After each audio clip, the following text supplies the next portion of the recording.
नमस्कार दोस्तों, career with Ashutosh channel में आप सभी का स्वागत करता हूं। यह वीडियो आपके लिए बहुत इंपॉर्टेंट है, पहले ही बता दे रहा हूं। क्यों? क्योंकि घटना चक्र की उपयोगिता के संबंध में इस वीडियो में हम लोग चर्चा करने वाले हैं। बहुत इंपॉर्टेंट बात है जो आपको ध्यान रखनी है और बहुत ही कायदे से, बहुत ही सावधानी पूर्वक आपको इस वीडियो को उपयोग करना है। तो आगे बढ़ने से पहले आप सभी से गुजारिश करूंगा, वीडियो को एक बार लाइक कर दें, लिंक को कॉपी करके शेयर कर सकते हैं। चैनल पे नए हैं तो सब्सक्राइब जरूर करेंगे, बेल आइकन पे ऑल दबाएंगे। आरओ 2023 की संपूर्ण तैयारी प्री और मेंस की हमारे करियर विद आशुतोष एप्लीकेशन पर चल रही है। विजय बैच में आप सभी चाहें तो उसे ज्वाइन कर सकते हैं, लिंक आपको डिस्क्रिप्शन बॉक्स में मिल जाएगा। और यूपीपीसीएस प्री और मेंस की संपूर्ण तैयारी के लिए विजेता बैच हमारी एप्लीकेशन पर चल रहा है। दोनों ही बैचेस का लिंक आपको डिस्क्रिप्शन बॉक्स में मिल जाएगा, आप सभी लोग वहां से जाकर उसे ज्वाइन कर सकते हैं।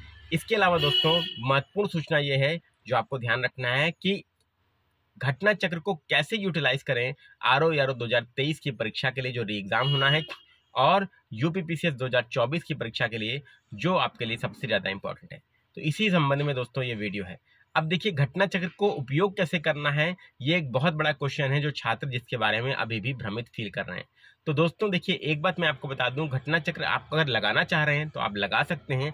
प्रीवियस ईयर क्वेश्चन है, उसको लगाने से आपको कॉन्फिडेंस ही आएगा, आपका कोई नुकसान नहीं है। लेकिन आपने जैसे कोई universe and solar system topic पढ़ा या अर्थ टॉपिक पढ़ा, तो उसके जितने प्रीवियस ईयर क्वेश्चन अभी तक आए हुए हैं उन सभी प्रश्नों को आप क्या करिए, लगा लीजिए। उन सभी प्रश्नों को जब आप लगा लेंगे तो आपको एक कॉन्फिडेंस आएगा कि हाँ, हमने जितना पढ़ाई किया है वो सही दिशा में है और सभी प्रश्न हमसे बन रहे हैं। लेकिन ये मत एक्सपेक्ट करके चलिए कि सारे के सारे प्रश्न आपके प्रीवियस ईयर से ही आ जाएंगे। जैसे पहले स्टूडेंट क्या कर रहे थे, केवल घटना चक्री पूर्वालोकन ले लिए और उसी को रट रहे हैं, उसी को लगा रहे हैं और उसी से सोच रहे हैं कि सारा काम हो जाएगा। तो अब क्या है, कंसेप्चुअल क्लैरिटी जरूरी है, इन डेप्थ नॉलेज जरूरी है, और आपको नवीनतम पैटर्न के अनुरूप आपको टेस्ट सीरीज पर प्रैक्टिस भी करनी है।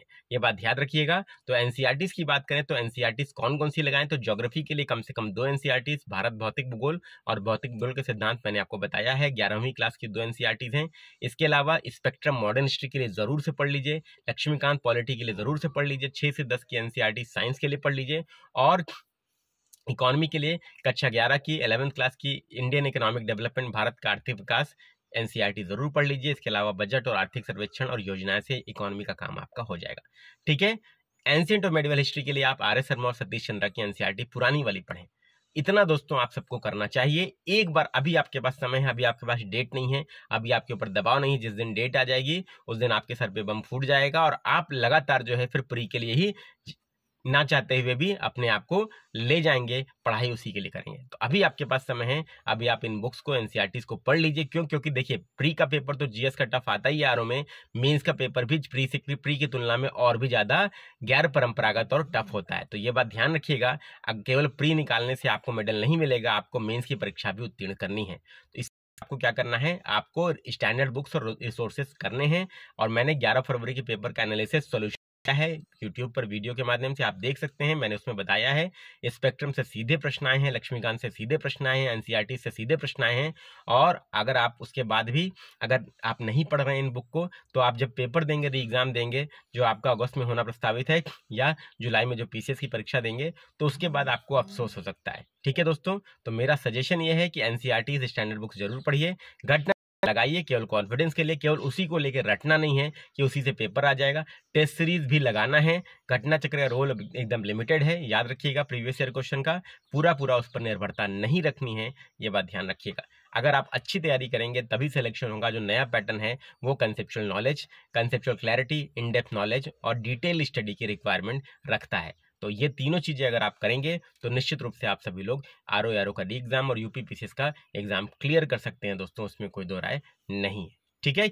और आरओ के लिए आप अपने से भी ये सारी चीजें पढ़ सकते हैं। और अगर हमारे साथ तैयारी करना चाहते हैं तो एप्लीकेशन पर हमारा विजय बैच चल रहा है, जिसका लिंक आपको डिस्क्रिप्शन में मिल जाएगा। और विजेता बैच यूपीपीसीएस के लिए बम्पर भर्ती है इस बार यूपीपीसीएस में, उसके लिए विजेता बैच हमारे एप्लीकेशन पर चल रहा है। ठीक है, तो आप लोग ज्वाइन करिए। वीडियो पसंद आया हो तो लाइक करिएगा, शेयर करिएगा, चैनल पर नए हैं तो सब्सक्राइब करिएगा। मिलते हैं नेक्स्ट वीडियो में। Thank you.